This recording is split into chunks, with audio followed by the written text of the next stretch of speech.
Okay, so here is season 3, episode 3, TEOTWAWKI.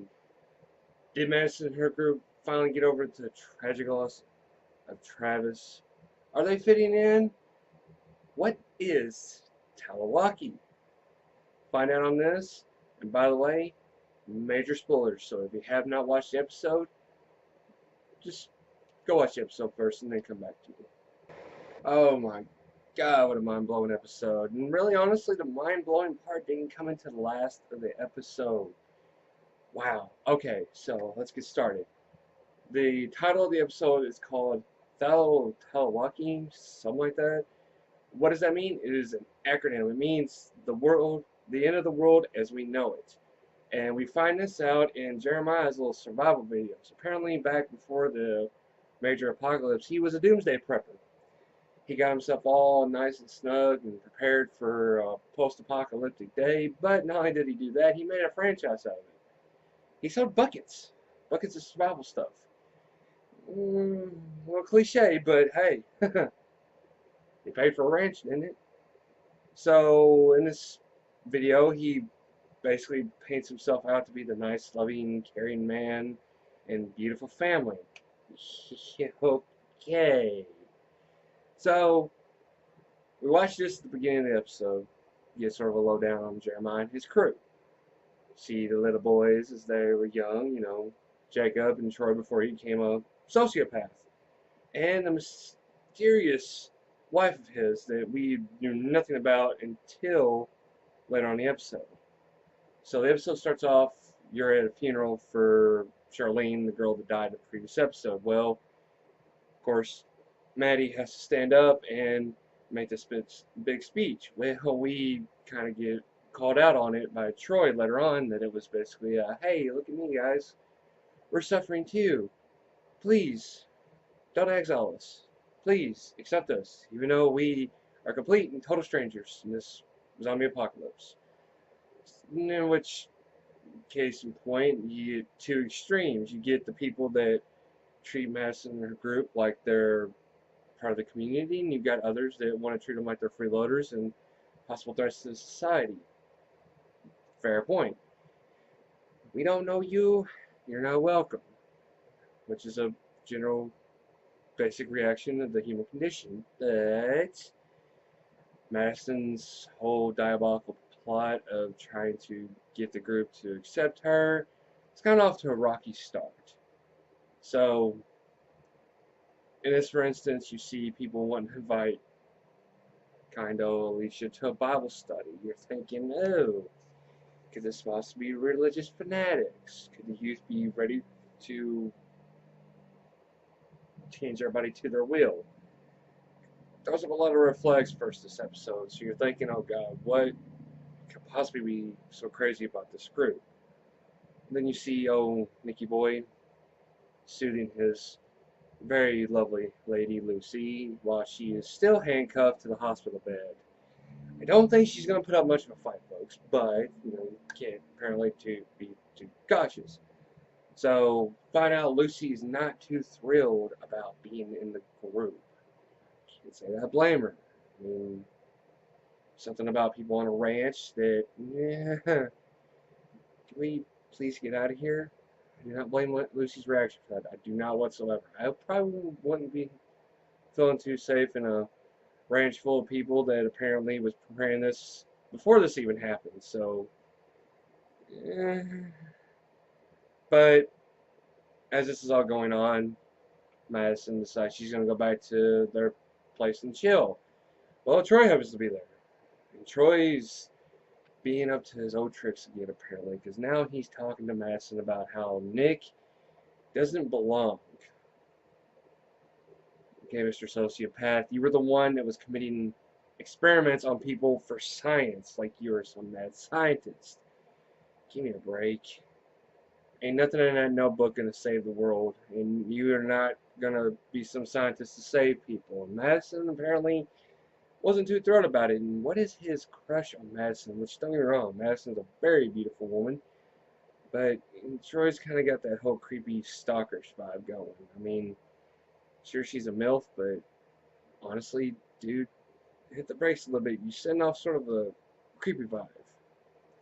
And of course, we pick up on Strand's little venture. He wants to apparently drive up to a bunch of refugees who are trading commodities for water.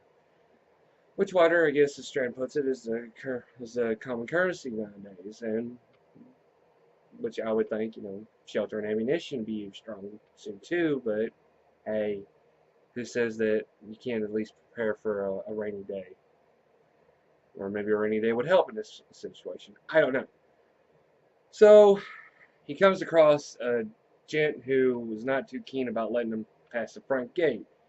Apparently, it's for a guy named Dante, which is very suiting considering that it goes back to the whole written book by Dante Alighieri into Dante's Inferno, which was into the depths of hell.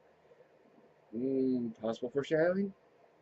Interesting name if you ask me.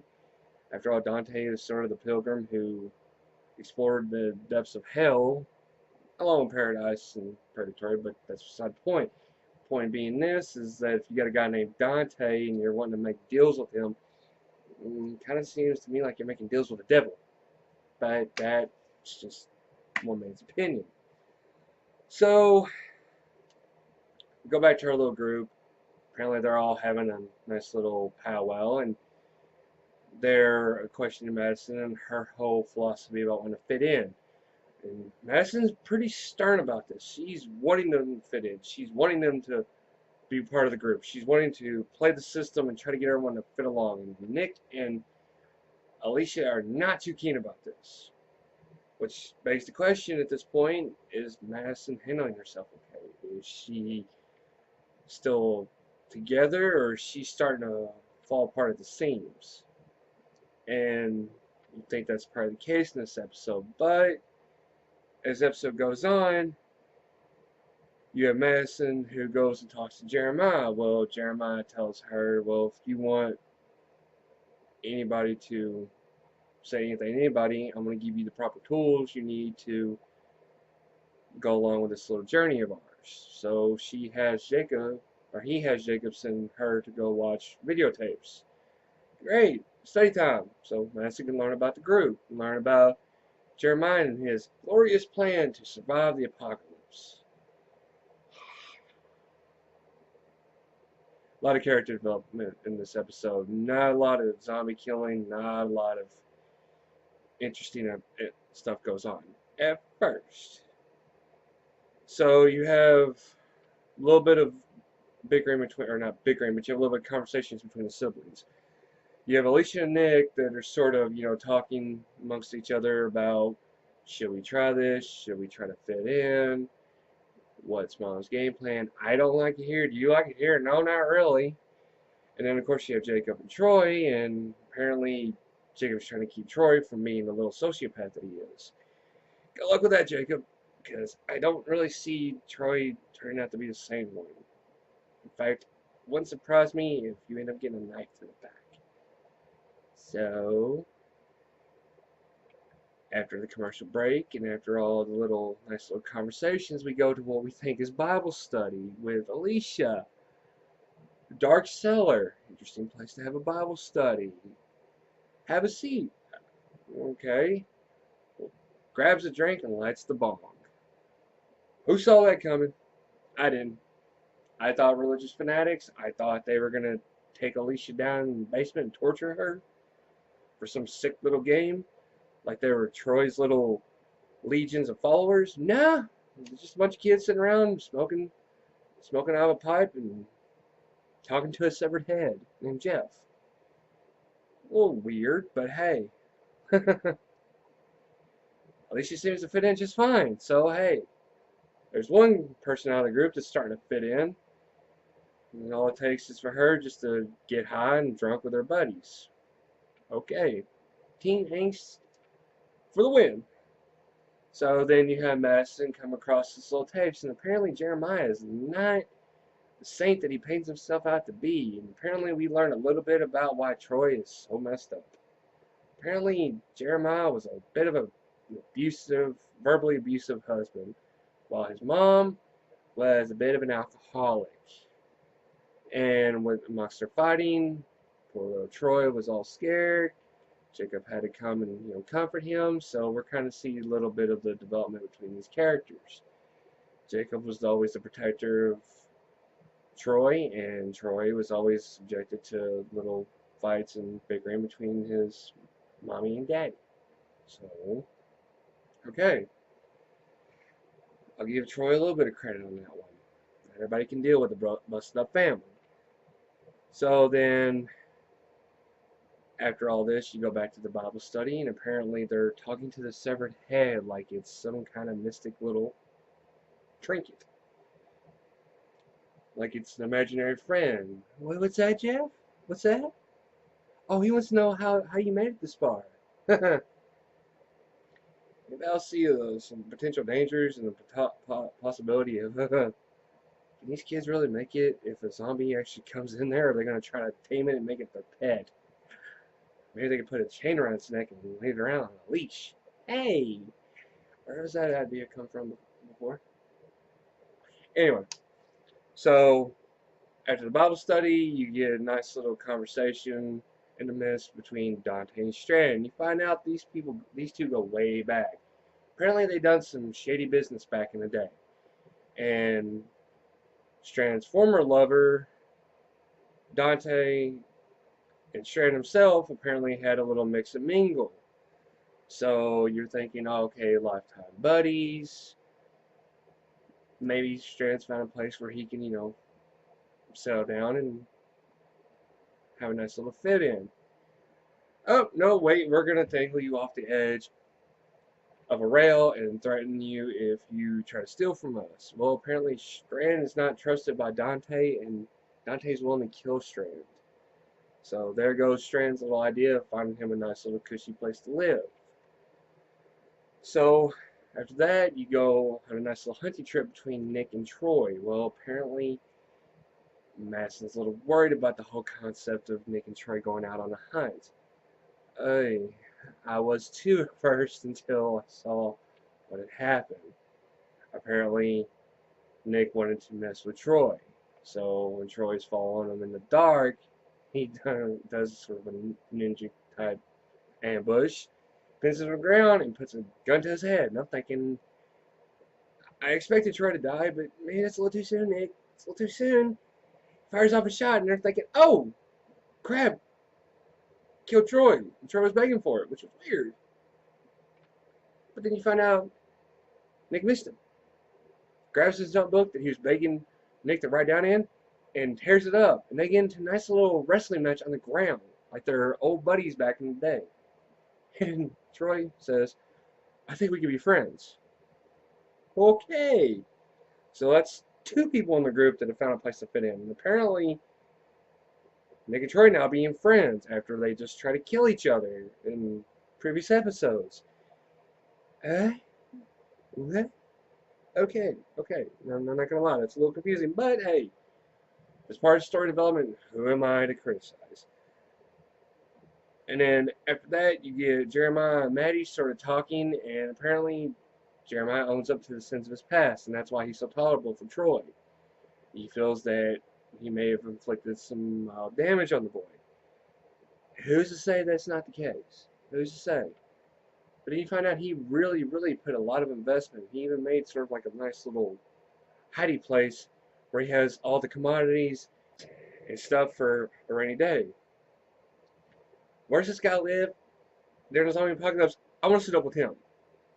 Can't say that I would want to bunk with Troy, but hey. This guy's got his mess together. I will applaud him on that. His kids may be a little crazy. One of his sons may be trying to save the other, but hey, the guy has a good idea for this. So then, the thing that really gets me was the thing between Maddie and Lucy. Apparently, they haven't really had a chance to talk much because of the whole ordeal with Troy and back at the, back at the little depot place or wherever it was, over the border thing. And they haven't had really a chance to talk, and Maddie says something, we'll do anything, we'll take care of ourselves no matter what the cost. What cost are you thinking you're having to pay? Why are you telling Lucy this? Are you preparing to let Lucy go even though it's next little girlfriends?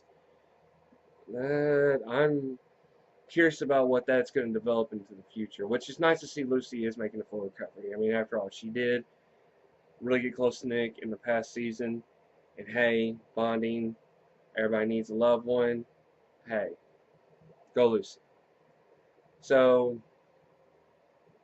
with all this being said, I'm thinking that the episode can't really offer too much because there's a nice little development among the characters. There wasn't really much zombie action, if you don't count Jeff in the birdcage. And then who should pop up? A person that I did not know would even make an appearance. Hey, Daniel Salazar is alive. Oh, Daddy, we have not seen him since the mid-season break on season 2, where he was in the fire at that crazy chick's house in the last episode where she was trying to collect the dead as part of some little messed up little zoo. He sets the place ablaze. They all take off running, leave Daniel to die. Apparently he survived. And I couldn't find out he's not a hallucination because in the next season episode sneak peek, you actually get to see his journey. So next week, I am really curious to see what happened to Daniel after the whole nice little bonfire and after, you know, the other guys dipped out, where that left him. And apparently he's doing fine. He is where Dante's at. He offered Strand some water and reminded him that I'm your guardian angel, which a little creepy, but hey, he is single, and Strand is single too. Get some of that love going. Anyway, so my questions at the end of this episode was going to be, what's up between Maddie and Troy? Because she obviously volunteered to go on this little expedition to find out about one of the outposts and the fate that happened between them. The question was going to be, what's up with Maddie and Troy? Is Maddie trying to win over Troy, or is she trying to catch him off his guard? What's up with that? What's going to be Strand's fate? I'm curious to see what's going to happen to Strand, because apparently Dante is not a big fan of Strand. So I'm just wondering what's going to happen to Strand. And above all, like I said, where did Daniel go and what happened to him? Mr. Salazar was a no-show for the longest time. I'm curious what happened to him. And I'm curious what happened to Ophelia now. You know, Daddy's still alive. Where's the daughter? We're going to have a nice little meet-up. We're going to have a nice little comeback. You know, we're all going to have a nice little bonding, loving family. What is going on? But do you think Maddie has got a secret little agenda when it comes to partnering up with Troy? Is Strand going to be okay? Is he going to make it in this nice little dungeon that Dante has put him in? And where has Daniel been? If you have any comments to that, post them down at the bottom of the page. If you like this video, give me a big thumbs up down there and share this with your friends. Let's get a nice little Fear of the Walking Dead community going. But if you want future content, subscribe to my page. I would very much like it. And thank you for watching. This has been Metron Urel on Nephilim Entertainment. Been all you daydreamers and creators out there, keep your heads in the clouds. Peace.